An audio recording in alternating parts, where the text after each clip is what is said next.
అందరికీ నమస్కారం. విషయం ఏమిటంటే, మనకు ఒకరోజు ఒక డౌట్ వచ్చింది. అదేంటంటే, ఇప్పుడు చాలామంది మనుషులు నేను చూశాను, సింపుల్గా బతికేస్తున్నారు. సద్గురు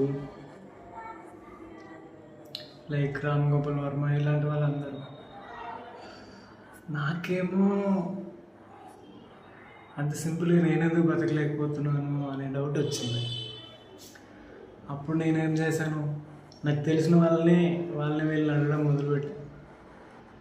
అందరూ కాంప్లికేటెడ్గానే చెప్పడం, నేను వినడం, అవి నాకు అర్థం కాకపోవడం.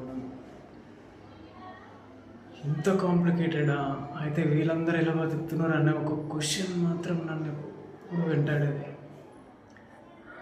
స్వామి వివేకానంద గురించి విన్నప్పుడు ఒక పేపర్లో మ్యాటర్ చదవాలంటే పేజీని స్కాన్ చేసేసి రీడింగ్ ఉంటుందంట వాళ్ళ దగ్గర.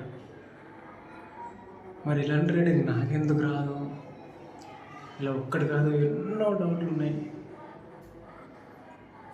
అలాంటి టైంలో నేను అన్వేషిస్తూ ఉండగా నాకు యూట్యూబ్లోనే ఒక మిత్రుడు, మా గురువుగారు, ఆయన క్రాంతిరీసాన్న,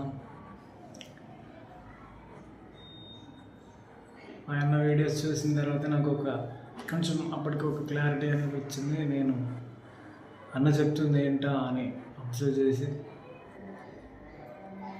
అదేదో నాకు అర్థమైనట్టు అనిపించింది. అన్న చూడు, థాట్స్ని చూడు అన్నాడు. అప్పటి నుంచి స్టార్ట్ చేసేసాను. ఏదో వచ్చి ఏదో చేశాను, ఏదో జరుగుతుంది. ఇంతకు ముందు కంటే కొంచెం బెటర్ ఉంది. అలా అలా అలా కొద్దిగా తెలిసింది, ఏదో అర్థమైంది. తర్వాత అష్టవక్ర గీత సిరీస్ అన్న స్టార్ట్ చేసాడు.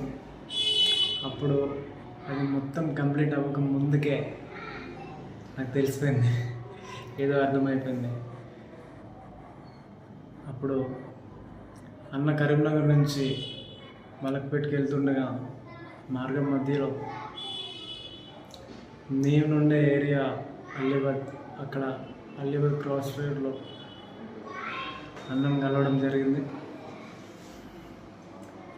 ఇంకా ఆ రోజు నుంచి వేరే ఇంకా కొంచెం క్లారిటీ పెరిగింది, జీవితం మీద స్పష్టత వచ్చింది. మిగతాది రేపు మాట్లాడుకుందాం.